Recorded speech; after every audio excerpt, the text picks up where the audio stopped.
Ah, olá a todos, bom dia e a paz de Jesus.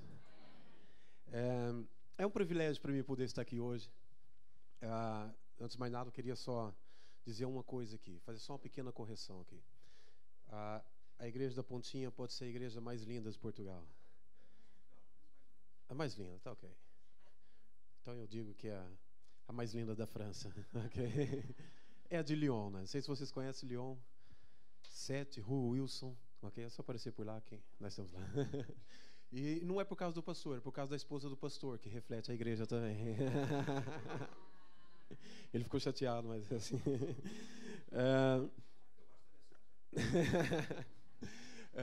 Sabe, eu quando chego numa igreja, eu costumo observar as boas coisas que tem na igreja.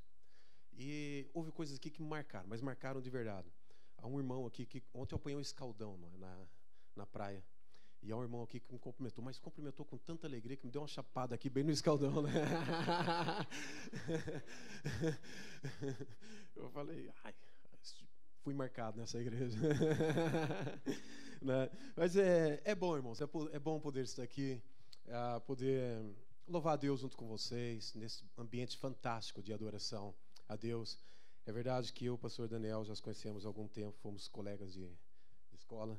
Dormimos no mesmo quarto, não na mesma cama. Eu era bem casado e ele também, ainda somos, né?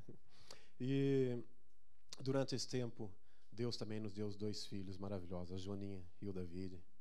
A minha esposa está ali, os nossos amigos que sempre procuram nos acompanhar quando viemos de férias. É verdade. Quando eu venho para a convenção, o João está sempre à minha espera no aeroporto para me levar para o rodízio. Então eu sou mesmo abençoado, né?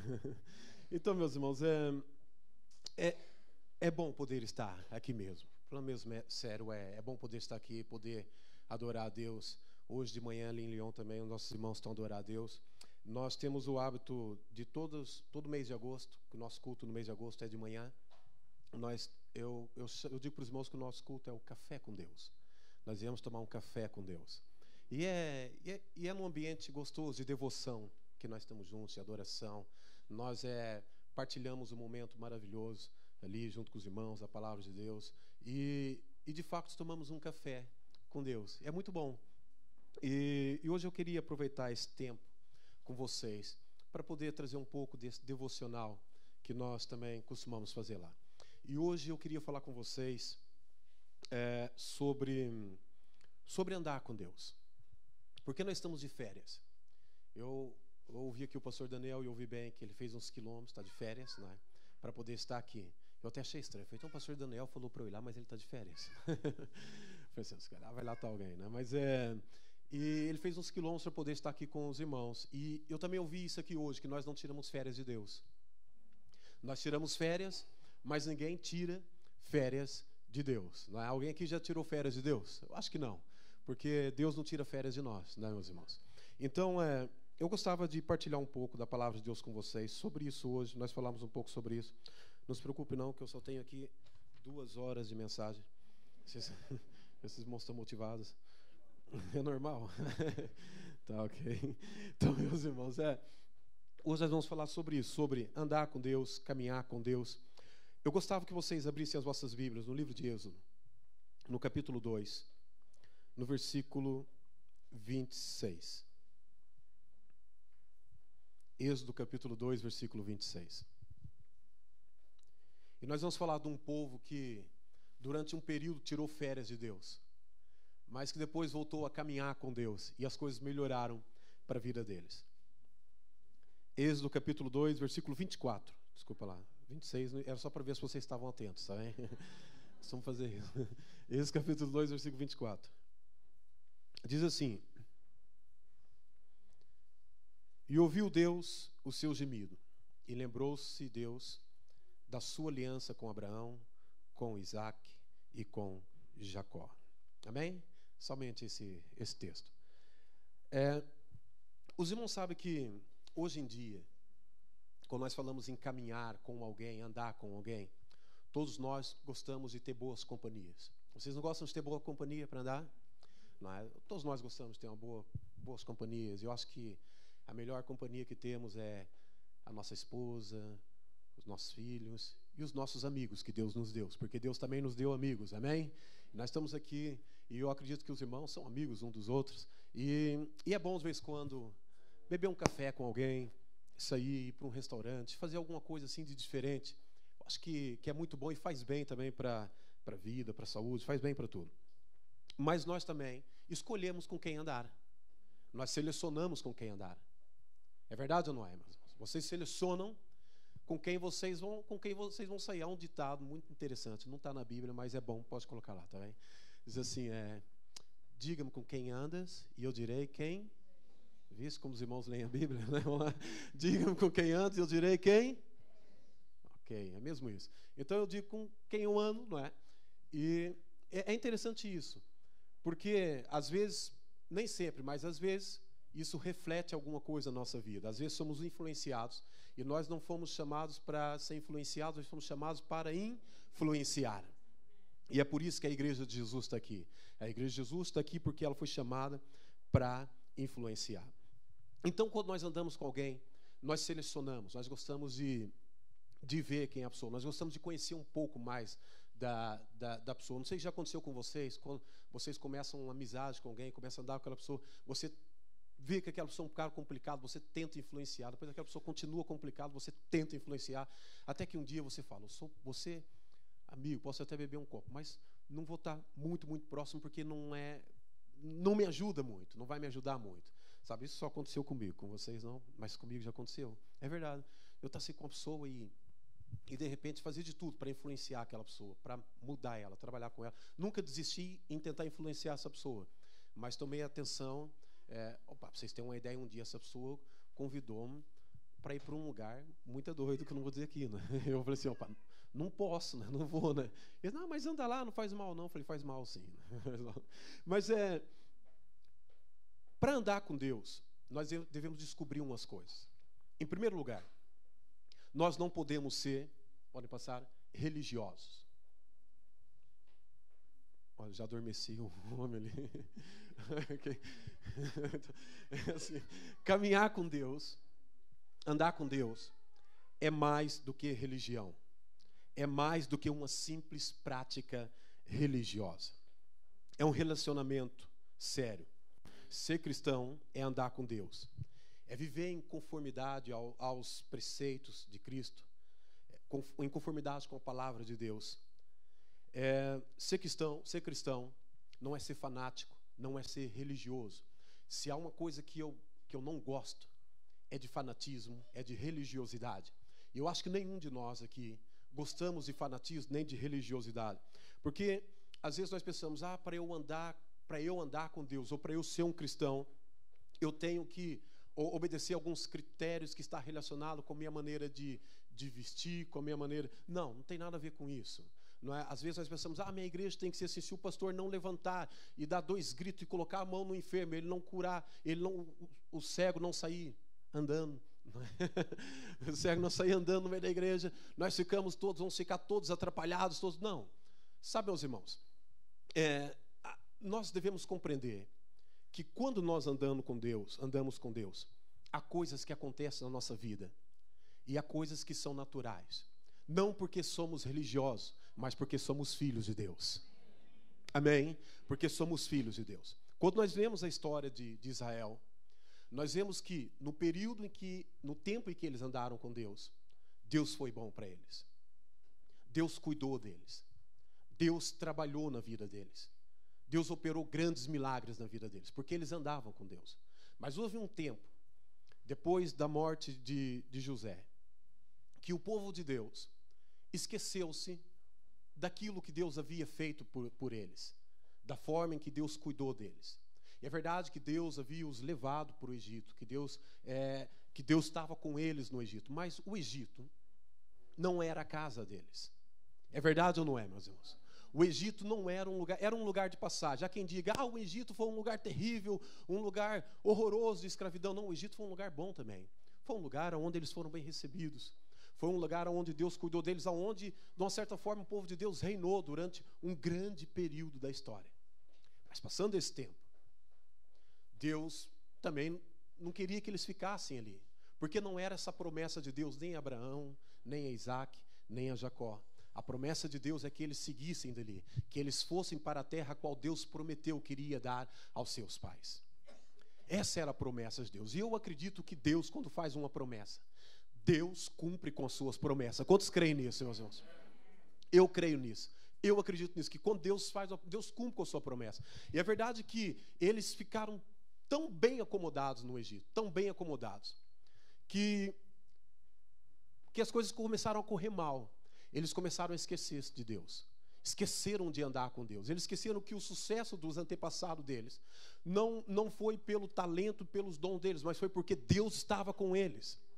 O sucesso da nossa vida cristã não está somente relacionado com os nossos talentos, com o nosso dom, com a nossa inteligência, com a nossa força. Está relacionado com Deus, porque quando Deus está conosco, as coisas correm certo, as coisas andam, Deus abençoa, Deus nos ajuda. Amém? Vocês creem nisso? E é verdade que durante esse período, alguns começaram a se tornar religiosos, outros cresceram completamente de Deus, completamente de Deus. E foi nesse período que o povo, num tempo de grande escravidão, que eles levantam um clamor a Deus. E Deus, diz a Bíblia, eu gosto dessa expressão, que Deus lembrou-se do seu povo. Eu gosto dessa expressão bíblica, que Deus lembrou-se do seu povo. E é interessante que Deus lembrou-se quando eles passaram a buscar a Deus, quando eles falaram com Deus, quando eles oraram a Deus, quando eles buscaram a face de Deus, quando eles deixaram de ser religiosos, talvez algum outro até mesmo fanático, mas quando eles começaram a buscar a Deus e lembrar-se de quem era Deus, daquilo que Deus havia feito e tendo a certeza daquilo que Deus poderia fazer para a vida deles. E foi nesse tempo que Deus levantou a Moisés. Foi nesse tempo que Deus tirou o seu povo do Egito. Foi nesse tempo que Deus levou-os para o deserto. Aí eu pergunto para vocês, o deserto era melhor que o Egito? Não, o deserto era um deserto, meus irmãos. Mas Deus o mandou para o deserto. Não porque o deserto também era um lugar terrível de estar, mas para que eles confiassem. Não importa qual fosse o lugar, podia ser no Egito, podia ser no deserto, podia ser em Canaã, podia ser em qualquer outro lugar. O que importava era a presença de Deus na vida deles. O que mais importava é a presença de Deus na vida deles. Não importa qual seja o lugar, o que importa é a presença de Deus na nossa vida. Amém, meus irmãos? Não importa onde você esteja, não importa para onde você vai, mesmo que você vá de férias para a China, o que importa é que a presença de Deus lá esteja com vocês. Amém? Sabe, eu costumo receber muita gente lá em Lyon, pessoas que imigram, pessoas que se convertem lá, e nós costumamos receber, mas é verdade que eu comecei a receber umas pessoas que quando imigraram, esqueceram de Deus, abandonaram a Deus, entraram no avião, mas quando desceram no aeroporto, falou, Jesus, obrigado até aqui, agora o senhor pode ficar para ir. E esqueceu que aquele lado não era uma terra que emanava leite e mel, e que eles precisavam de Deus lá também, da ajuda e da intervenção de Deus na vida deles. Meus irmãos, não era o fato deles irem para a igreja que eles eram abençoados. Jesus não poderia ficar no aeroporto, Jesus tinha que andar com eles. Vocês estão compreendendo o que eu estou a dizer? Nós não podemos separar Jesus de nós devemos andar com Deus em todo o tempo, em todo momento, nós precisamos andar com Deus. Amém? Lembre-se, meus irmãos, não é o fato de eu ir para a igreja. É importante vir para a igreja, atenção, é importante vir, é importante estar aqui, é importante cultuar, adorar, louvar a Deus, buscar a Deus, mas eu não posso ser simplesmente um religioso. Eu preciso ter Deus verdadeiramente na minha vida, eu preciso viver a Cristo, eu preciso saber que quando eu orar, Deus vai responder a minha oração, não como eu quero, mas como Ele quer, amém? Mas Ele vai responder, e Ele responde, meus irmãos. Eu queria lembrar também. Pode passar, se for favor. Agora o homem já não dormiu, fugiu. Caminhar com Deus é comprometer-me a seguir a sua vontade. É seguir o seu rumo, é seguir a sua direção. E é interessante que quem anda com Deus não é livre para fazer qualquer coisa ou ir a qualquer lugar, mas é livre de muitas coisas más. o que pode parecer restrição da liberdade é, de fato, garantia de liberdade. Amém? É interessante isso. O que pode parecer restrição de liberdade é mesmo, de fato, a garantia de liberdade. A Bíblia diz: se o Filho vos libertar, verdadeiramente sereis. Amém? Nós somos livres para andar com Deus. Então, andar com Deus, caminhar com Deus, é comprometer-me a seguir a sua vontade.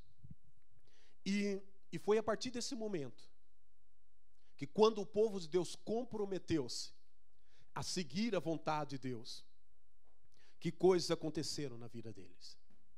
Foi quando eles comprometeram a seguir a Deus, que Deus começou a mandar 10 pragas no Egito.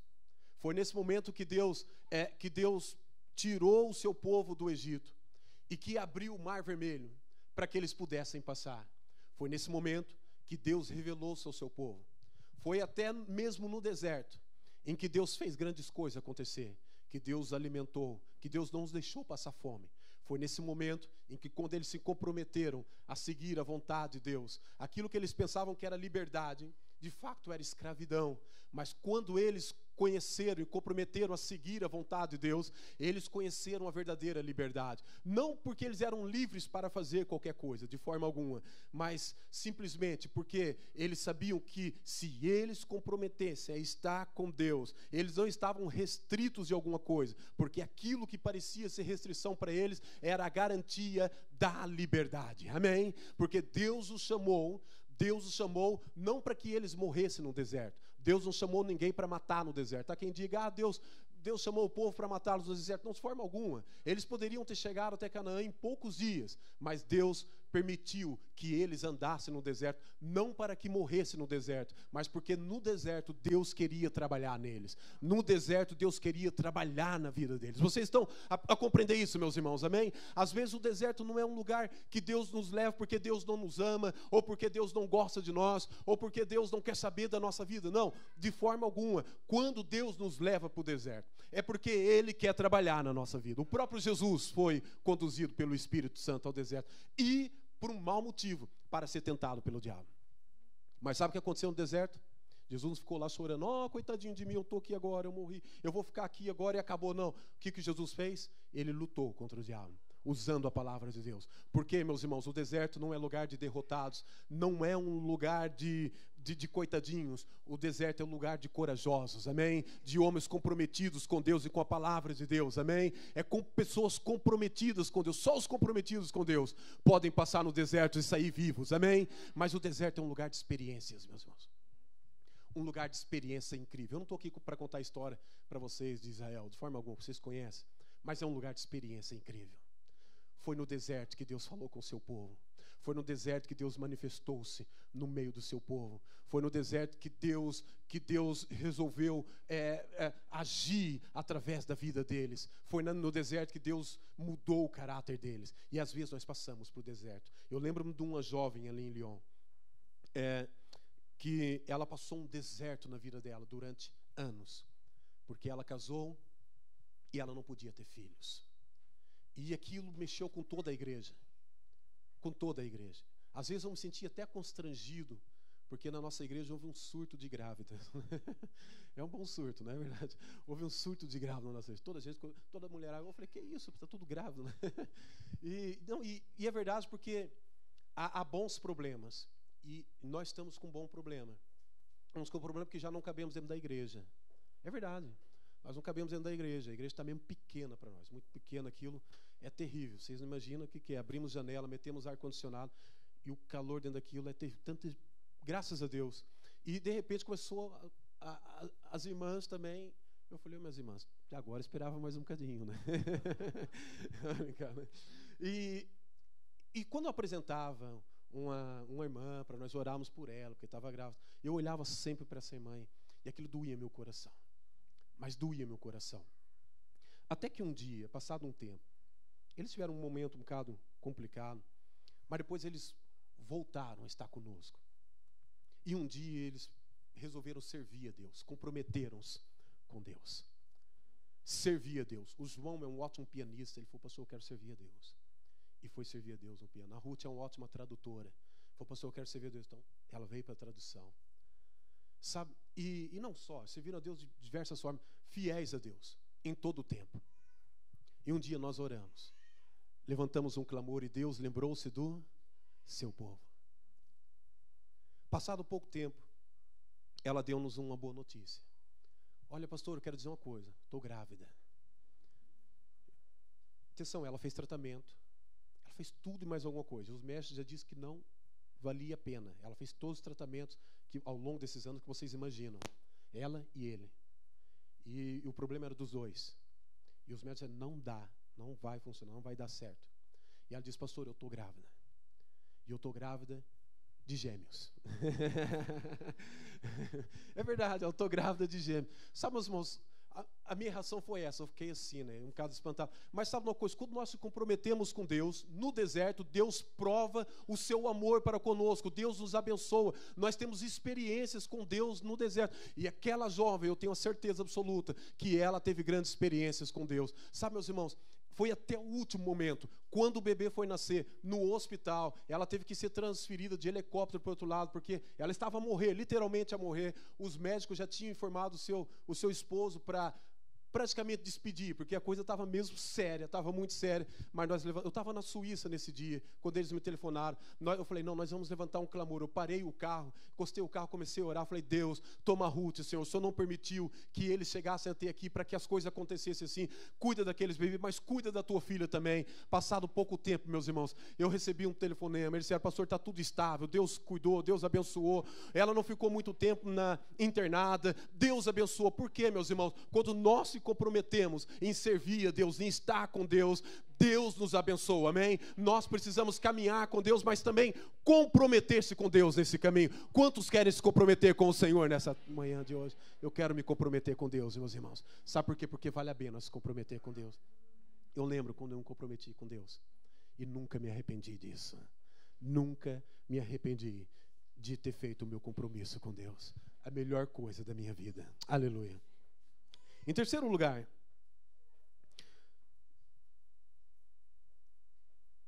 obrigado. Caminhar com Deus, um homem que anda com Deus, ele tem a certeza que ele é mais do que vencedor. Se um homem anda com Deus, ninguém pode o impedir de avançar. Podem até tentar, mas impedir nunca. A Bíblia diz, que diremos, pois, estas coisas? Romanos 8:31. Se Deus é por nós, vamos dizer mais uma vez, se Deus é por nós, quem será contra nós? Amém? Sabe por quê? Porque em Cristo Jesus, nós somos mais do que vencedores. E é interessante que, ao longo dessa história que nós estamos a ver na Bíblia, Deus levantou depois de Moisés, um homem chamado Josué, que também estava no deserto. É verdade que o Josué também estava no deserto. E Deus levanta Josué, diz a Bíblia, o filho de Num, da tribo de Efraim. Deus o levanta para ser o substituto de Moisés. Mas Josué, ele pensou, bom, substituir Moisés não é fácil. Estamos a falar de um grande líder, de um homem que fez a água sair da rocha, de um homem que levantou lá, tocou na vara no mar, e o mar se abriu. Estamos a falar de um homem que orava e Deus respondia na hora. E o Josué ficou um bocado preocupado. Mas eu não sou capaz. Eu não sou capaz. É interessante que no capítulo 1 de Josué, nós vemos Deus encorajando Josué. Sabe por quê, meus irmãos? Deus, ele não escolhe os capacitados. Deus, ele capacita os seus escolhidos. Não quer dizer que os capacitados não são escolhidos também, né? Que Deus também escolhe, amém? Mas aqueles que não sentem-se capacitados, é Deus que capacita os seus escolhidos. E eu acredito que nessa igreja hoje, está aqui pessoas que são escolhidas por Deus. Pessoas que foram chamadas por Deus. Pessoas que se comprometeram com Deus, com a sua palavra, mas que foram escolhidas por Deus para serem vencedores, amém, meus irmãos? Porque aquela geração que veio com Moisés, não foi essa geração que chegou até a terra prometida, meus irmãos. Mas Deus levantou uma outra geração. E era naquele tempo, Era o momento, aquele era o tempo, aquele era o momento que Deus queria agarrar no seu povo para levá-lo até o lugar que ele havia prometido. E Deus levantou Josué. Às vezes nós falamos, mas o Moisés era melhor, porque o Moisés tinha uma melhor oratória, ou porque o Moisés cantava diferente, ou porque o Moisés cuidava melhor do povo. Não, Deus escolheu Josué com as falhas, com as virtudes, com os erros, com os defeitos, com tudo que ele tinha. Deus, com tudo de bom e mal que ele tinha, Deus escolheu Josué. Porque Deus não nos escolhe porque somos melhores um que os outros, não. Se Deus escolheu você é porque Deus olhou lá no meio do deserto, Deus viu-te, Ele olhou para ti e falou, não, é esse que eu quero, é ele que eu vou abençoar, é ela que eu vou levantar. Não, mesmo que alguém fale, mas o Josué, porque Deus foi escolher o Josué, sabe por quê? Porque Josué, meus irmãos, ele tinha jeito de vencedor. Ele tinha, não parecia, mas tinha coragem de vencedor. Josué ele andou, ele aprendeu, ele esteve lá, mas ele sabia que as experiências com Deus não era somente no momento de escola que ele teve com Moisés, de forma alguma, seria depois. Aquele era o desafio. Deus te chamou porque você é mais do que vencedor. Deus te escolheu porque você é mais do que vencedor. Ainda que alguém fale, mas o que tu vais lá fazer na igreja? Eu vou lá, sabe por quê? Porque lá Deus vai falar comigo. Porque o Deus que venceu, amém? O Deus que venceu está lá. Ele está lá para me ajudar, para me abençoar, para falar comigo através da sua palavra. E eu vou lá para adorá-lo. Quantos vieram nessa manhã para adorar a Jesus? E sentem abençoado nesse lugar, amém? Eu sinto-me abençoado nesse lugar, meus irmãos. E é verdade que Deus deu desafios a Josué. E o Josué, ele teve que passar o Jordão. E a Bíblia diz em Josué capítulo 3, versículo 5, que no meio daquela dificuldade, Deus disse a Josué, santificai-vos, porque amanhã fará o Senhor maravilha no meio de vós. Mas é interessante que, para que eles fossem vencedores, para que eles vencessem, eles tinham que santificar. E é interessante que Deus, ele coloca um dia, Deus coloca uma hora, Deus coloca um momento. Deus fala, vocês santificam-se hoje, vocês cuidem-se hoje, santifiquem-se hoje, porque amanhã o Senhor fará maravilha no meio de vós. É interessante que, meus irmãos, Deus não mente. E tudo que Deus promete, Ele faz. Mas ali havia dois fatores. Um é o que Deus falou, o outro era o que Deus queria do povo. E havia uma condição. A condição era, santificam-se, porque amanhã o Senhor fará maravilha no meio de vós. Santificam-se, porque amanhã Deus, Ele dá o dia, Deus, Ele deixa tudo certo, tudo bem claro. Se vocês cuidarem, se vocês santificarem, se vocês buscarem a face do Senhor, Deus fará maravilha no meio de vós. Meus irmãos, se Ele abriu o mar vermelho, porque Ele não iria cuidar do Jordão? Vocês estão compreendendo, meus irmãos? Nem o mar vermelho, nem o Jordão era problema para Deus. Deus só queria trabalhar na vida do seu povo. Para que Deus possa trabalhar em nós, para que Deus possa trabalhar na nossa vida, nós precisamos santificar as nossas vidas. Então, nós veremos, amém, o milagre do Senhor acontecer na nossa vida. Vocês podem glorificar Jesus por isso, meus irmãos. Aleluia. Deus é bom, meus irmãos. Santificação. A santificação, ela dá-nos a certeza que nós vamos vencer em Cristo Jesus. E é verdade que depois ele teve que enfrentar Jericó. Mas Jericó também não era problema. Sabe por quê? Porque Deus estava com ele. Porque Deus cuidava deles. Porque Deus andou com eles. Porque Deus estava caminhando. Eles não estavam sozinhos. Meus irmãos, eles nem sabiam pegar numa espada, tirando Moisés. É verdade. Eles nem sabiam que eram pegar numa espada aquele povo. E eles iam enfrentar Jericó. É coisa de louco, meus irmãos. É coisa de louco. Vai lá até Jericó e manda aquilo tudo abaixo. Uma cidade fortificada como aquela. Uma cidade forte como aquela. Mas Deus sabia o que estava a fazer. Porque Deus está no controle. Amém, meus irmãos? Deus está no controle. E Deus chamou Josué para ser corajoso. Deus não chamou Josué para ser covarde. Deus não chama covardes. Deus chama corajosos. Amém, meus irmãos? Deus chama pessoas com compromisso. Pessoas que levantam o olho. Pessoas que encaram, olho no olho. E era isso que Deus queria. Deus falou, não, vocês vão lá. Não há problema nenhum, eu vou com vocês. E Deus esteve com eles, e eles encararam, eles foram até o fim. E é verdade que as muralhas caíram, e o nome de Deus foi glorificado, meus irmãos. Se vocês forem corajosos, o Senhor vai com vocês, amém? E as muralhas vão cair, e o nome de Jesus Cristo será glorificado através da vossa vida. É importante ser corajoso, porque ninguém pode nos impedir de avançar, meus irmãos. Nós temos que ter a certeza, a convicção que somos vencedores, mesmo quando as coisas parecem complicadas. E quando as coisas parecem complicadas, Deus descomplica. Amém? Quando tudo parece ser muito complicado, Deus complica. Sabe, meus irmãos, vocês na Bíblia, vocês veem os funerais que Jesus foi. Todos os mortos ressuscitaram. É verdade ou não é? Havia uma situação mais complicada que essa. Jairo vai ter com Jesus e diz para que Jesus vá até a casa dele. E o que acontece? Jesus vai até a casa, está indo a caminho da casa de Jairo porque a menina estava doente.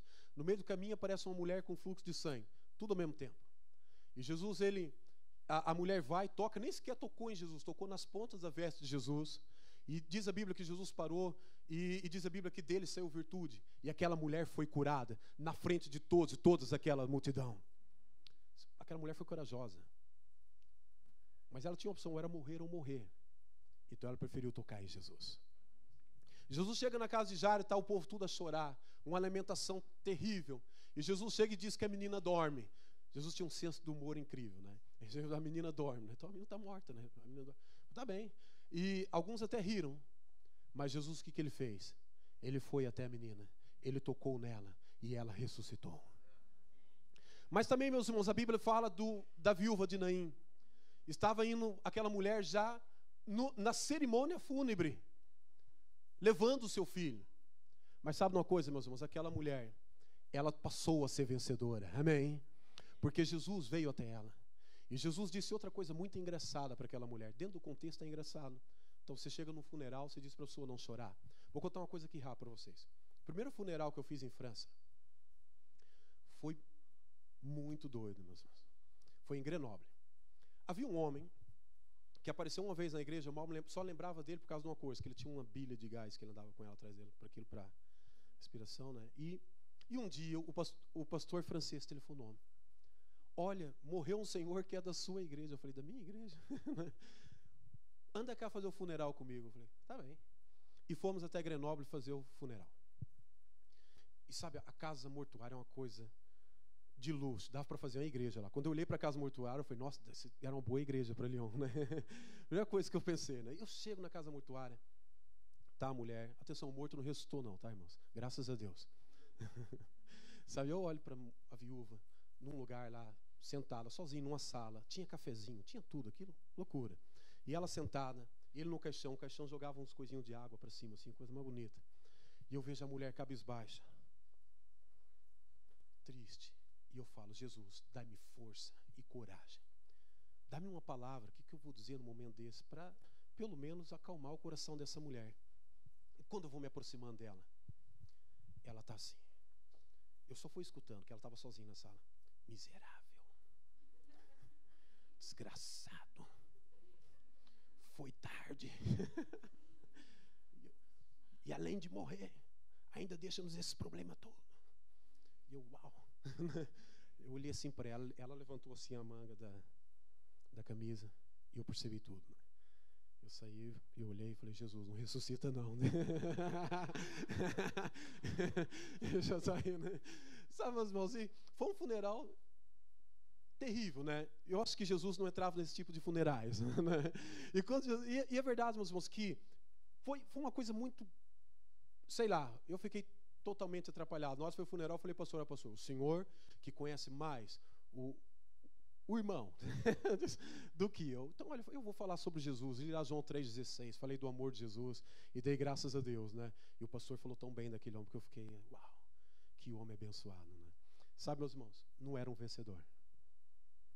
Penso eu, pelo testemunho, pelo que os frutos disseram, não é?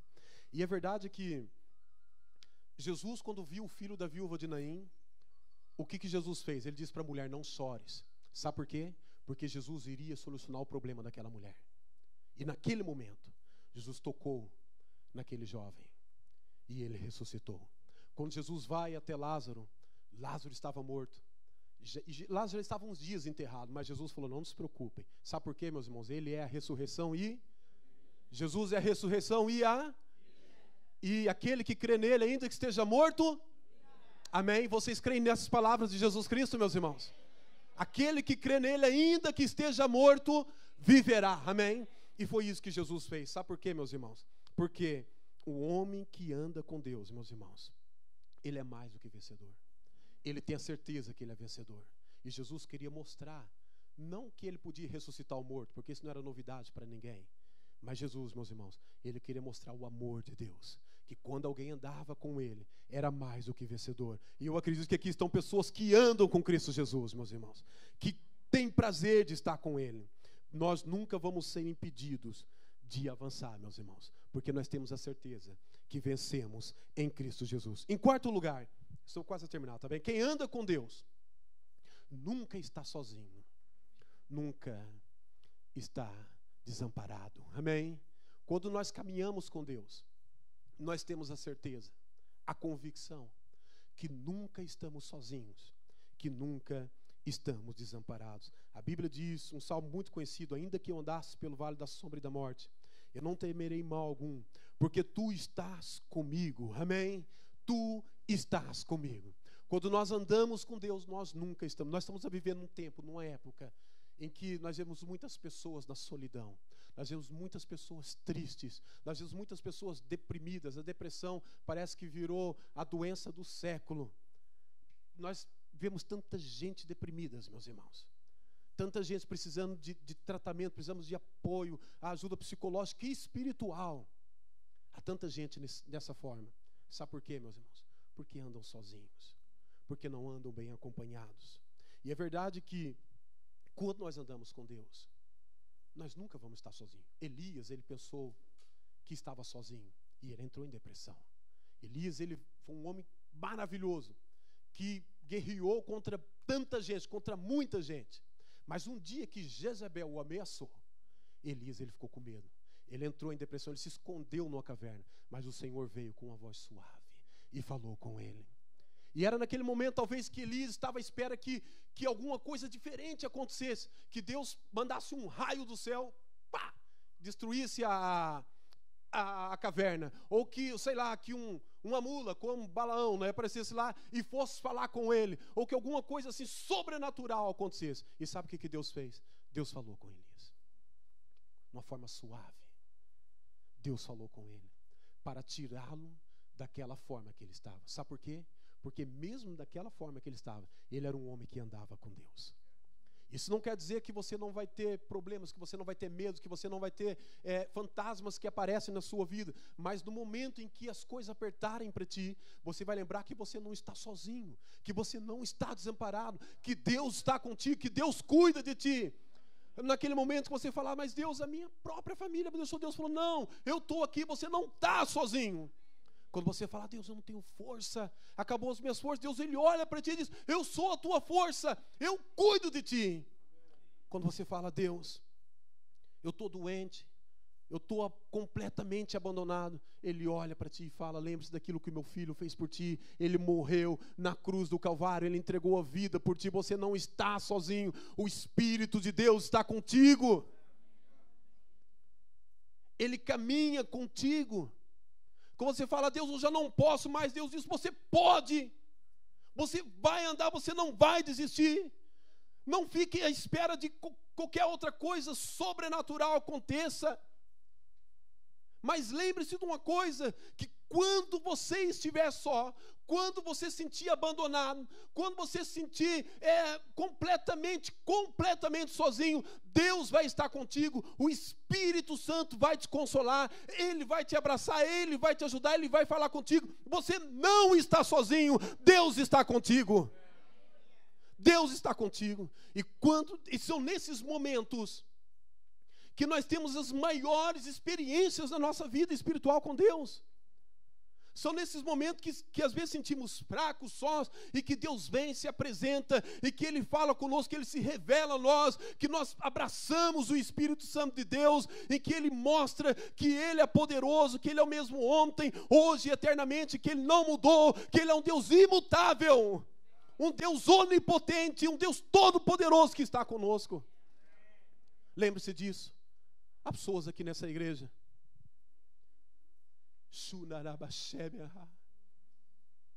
que tem pensado isso, que está sozinho, passou mais experiências, mesmo dentro do seu lar, e que até às vezes questionou: aonde está Deus?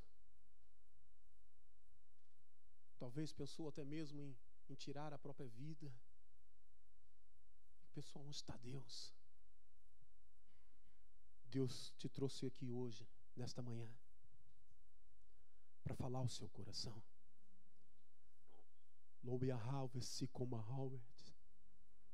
Para te lembrar que você não está sozinho e que o Espírito dele está aqui hoje e que ele vai te tocar com o seu Santo Espírito, para que tu saibas que só há um Deus que cuida de ti, que não te abandona, que não te desampara, um Deus que estendeu as mãos no momento que você mais precisou e que não vai te deixar só. E esse Deus hoje, Ele não vai falar ao seu coração, Ele já está falando ao seu coração, Ele já está falando a sua vida. Você não está sozinho, Deus está aqui contigo hoje. Você pode glorificar Jesus por isso. Você pode glorificar Jesus por isso, porque Ele está aqui nesse lugar hoje. Você não está sozinho, Deus está aqui contigo nesse lugar hoje. A solidão não tem lugar na sua vida, porque Deus cuida de ti. Deus cuida de ti. Há aqueles momentos difíceis, mas também é um momento de nós nos envolvermos com Deus. E a sério, nos envolvemos com Deus. O Espírito Santo de Deus está aqui hoje. E Deus quer que você se envolva com Ele. Para concluir, um homem que anda com Deus. Posso passar? Tem muito valor. Tem muito valor. Vocês podem citar comigo esse versículo? Porque Deus amou o mundo de tal maneira que deu seu Filho unigênito.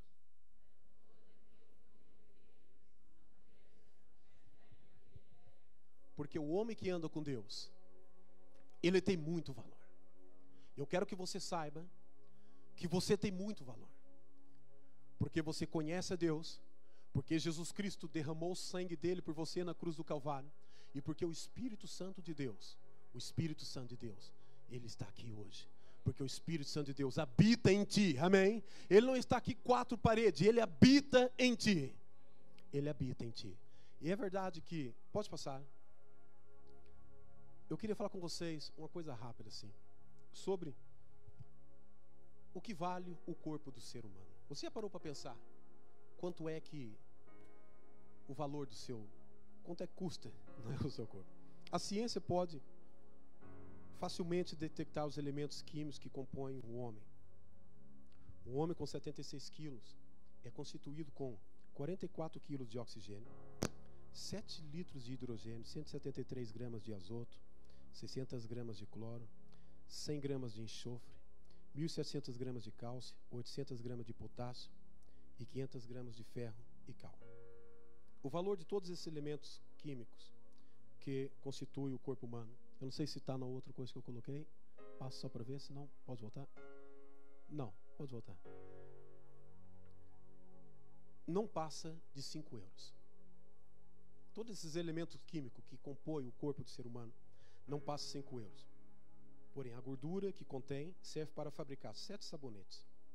O ferro para fabricar um prego de tamanho médio. 20. O cal para pintar uma gaiola de pássaros, o magnésio para produzir uma cápsula de remédio, o fósforo para produzir 2.200 palitos, o potássio para disparar um pequeno canhão, o enxofre para afoguentar, para expulsar pulgas durante uma semana de uma casa cheia de pulgas. É verdade. Tudo isso junto não dá 5 euros. É interessante que, assim, de uma forma bem resumida assim, aqui o valor que tem o nosso corpo. Mas Jesus Cristo, Ele valorizou muito mais. E é aí que eu quero que vocês estejam comigo. Nós já vamos terminar assim. Jesus Cristo, Ele foi até a cruz. E eu sei que todos vocês sabem disso. Mas eu não me canso de lembrar isso. E Ele olhou para um jovem em São José dos Campos, São Paulo, que cresceu no meio de um bairro muito complicado, em que ninguém dava nada por ele, que valia até menos do que isso que eu mostrei para vocês, que não tinha o carinho nem o amor dos pais, que não sabia o que era ser amado, que viu seus colegas morrerem a tiros, outros por doenças. E no meio daquela confusão toda, ele olhou e ele disse: é ele que eu quero. E quando ele descobriu o valor do sangue de Jesus, ele ficou completamente apaixonado por saber que alguém o amava, que alguém lhe dava valor, por saber que alguém o valorizava, que alguém olhava para ele não como um objeto, mas que alguém olhava para ele com amor, que alguém estava disposto a fazer alguma coisa por ele. Então Jesus olhou e disse: é você que eu quero. E o chamou, o único convertido na sua família, que foi desafiado a deixar Jesus Cristo, que foi desafiado a abandonar Jesus Cristo. Mas no meio daquelas coisas todas, mesmo com os amigos que riam, que não quis abandonar esse amor de Jesus Cristo, porque Ele simplesmente o valorizou. Eu quero que você saiba que você tem muito valor. Eu gostava que vocês colocassem em pé. O homem que anda com Deus. Não sei se o grupo de louvor podia